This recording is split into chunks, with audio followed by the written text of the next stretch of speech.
I live in Alberta, Canada. This story takes place back in June of 2015. I was 28 years old and my fiancé was 32. I will call him Kay for this story. It was going to be an extremely hot day, for we had just purchased our first car after years of taking public transit, and decided to go for an overnight trip to Jasper Park. To anyone that does not know, Jasper Park is a beautiful stretch of highway that runs through the foothills into the Rockies.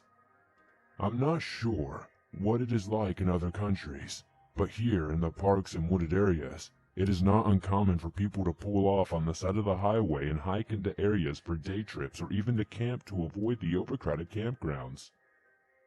We had been on the road for about 4 hours, and I was starting to feel cramped when we came to an area with a beautiful glacier river running next to the highway.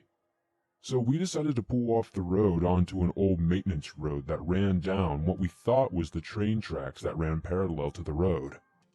The road was extremely overgrown and had railroad ties sticking up vertically about 2 feet out of the ground to block the road permanently. But they were spaced apart enough for an exceedingly small vehicle to get through. Well, our new car happened to be one of those tiny economy class cars, so we decided to try and fit past the barrier.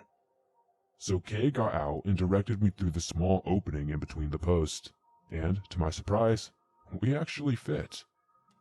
He decided it would be best for him to walk in front of me and lead me through the overgrown path while I crept the car forward in case there were any more rocks or stumps that could damage the extremely low undercarriage of our new car. After about 15 feet into the road, the grass suddenly became taller than my car, and the trees were thick and brushed up against the roof, and the path was dark with light at the end that indicated a clearing. Basically, it looked like something straight out of one of those corny camping horror movies. But we decided to go forward anyway, and came upon a clear-cut line. These lines were cut out by the government as survey and gas lines.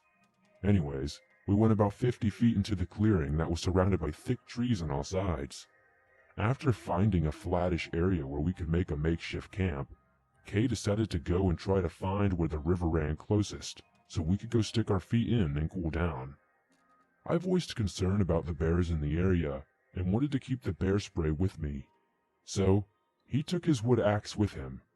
Side note, most people around here don't really have guns other than hunting rifles due to our gun laws, and due to this, we did not have anything other than a bear spray, pocket knives, and an axe for potential defense.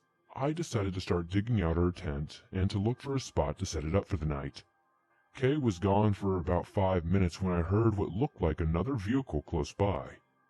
I honestly did not think anything of it at the time, thinking, who else could possibly fit their car through there? So I brushed it off and continued what I was doing, but at the same time, moving my can of bear spray out of my backpack to just inside my trunk where I could grab it in a matter of seconds if needed.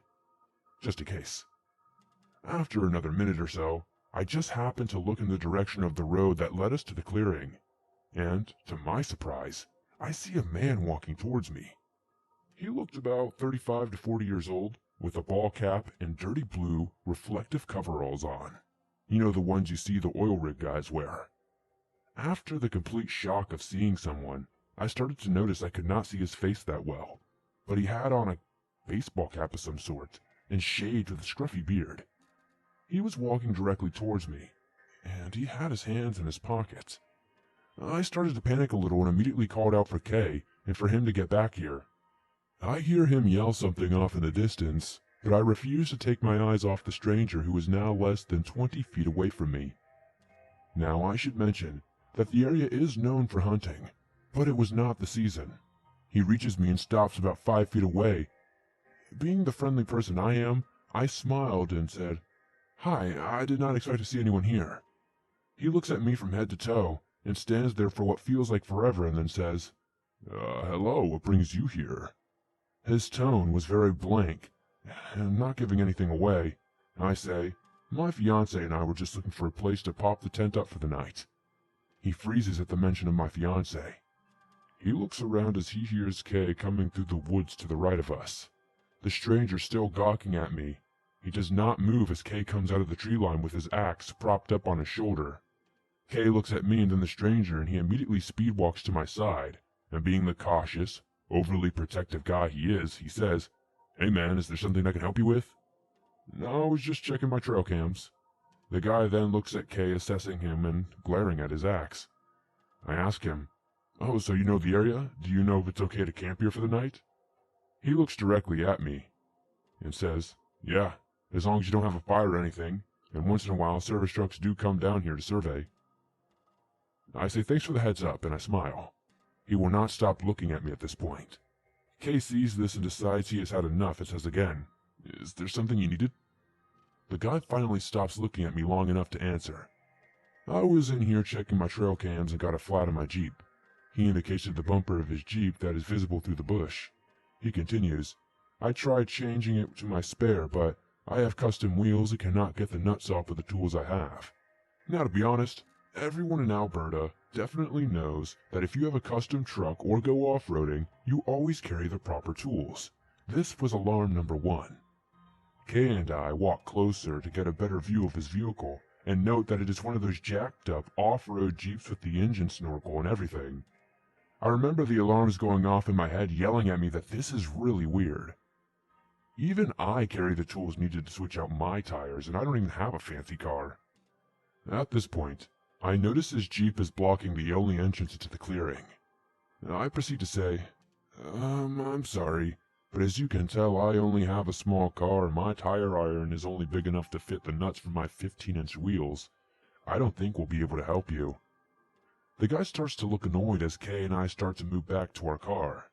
The guy follows us back to our car, then says, "Well, could she possibly give me a lift to Jasper to get help?" I immediately start to panic and say, "Well, my car is packed to the roof with our camping gear. I am one of those overpackers that has something for every situation, regardless of whether I need it. I am not unloading all my stuff and leaving it here in the woods." The guy starts to get agitated, shifting back and forth in place. He then says, "It would only be a couple of hours, and your fiancée could stay here with your stuff then." And I'm about to say no when Kay very plainly says, "I am not letting her drive alone with you and leave me here in the woods." The guy looks at Kay and says, "Please, I just need a ride into town, or at least to somewhere where I can get a cell reception." Note: there is no reception in most of Jasper Park unless you have a booster or a satellite phone. Even then it's very patchy service, and the closest town is Jasper itself, which was at least 2 hours away. He continues to try to get me to drive him by myself for another 5 minutes before we both get visibly irritated. Kay then says as calmly as he can, "Sorry man, you're going to have to walk out to the road and hail someone down." Now the guy is mad and takes one last look at me and turns around and walks towards the road. After he's out of sight, Kay and I immediately pack up the car and start to turn around and head for the clearing. As we pull up to where his Jeep is, where it's blocking the access to the road, both Kay and I get out to investigate his Jeep. He did not have a flat. There was nothing wrong with the Jeep at all. Kay decides to look in the back seat through the tinted windows. He suddenly panics and says we need to get out of there. I do not question him and get in the driver's seat. While Kay takes his axe and clears the brush on the side of where the Jeep is blocking the exit, after about 10 minutes of pulling weeds, branches, and rocks, we make a space big enough to creep through. It took us another 5 minutes to creep through the overgrown access back out of the highway. As we are pulling up to the highway, we can see the creep down. He's hitchhiking. Kay says just drive in the opposite direction, so we drove for about 15 minutes and decided to double back and see if he was still there. As we came up to the axis again, we noticed he is no longer on the side of the highway. So we pull into the access road again where the makeshift barrier was, and immediately notice the Jeep is gone. Kay freaks out, and we back out of there and drive 45 minutes up the highway to a new spot. We find a nice calm area directly next to the highway where we can access the river. We hang out for a couple of hours while all the time keeping an eye out for that creepy guy. We kept hearing twigs snapping behind us in the overgrowth, but due to the events that day, we decided to, not go investigate.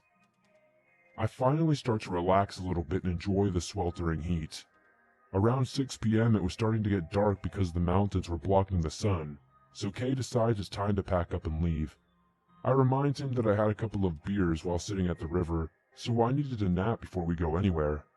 He agrees and we go sit in the car, which we had parked on a little makeshift rest area. We hunker down and I try to doze off for a little while.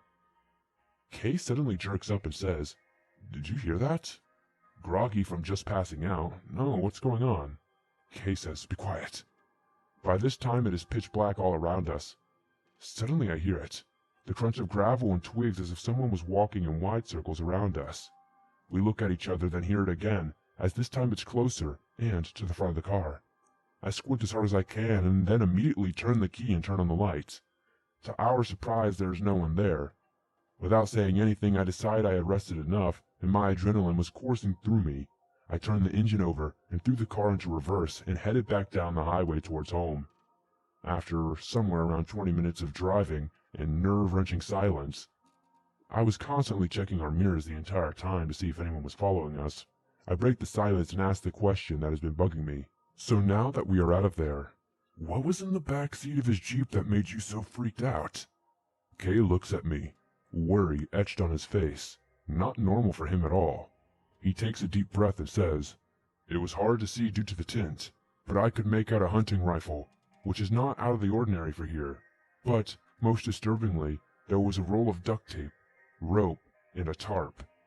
After seeing that, Kay freaked out, realizing this guy wanted more than just a ride from us. I know this may not be scary to most people, but to me this was one of the most terrifying events in my life. This has not stopped us from going out and enjoying the beauty and nature of the Canadian Rockies, but we are much more cautious.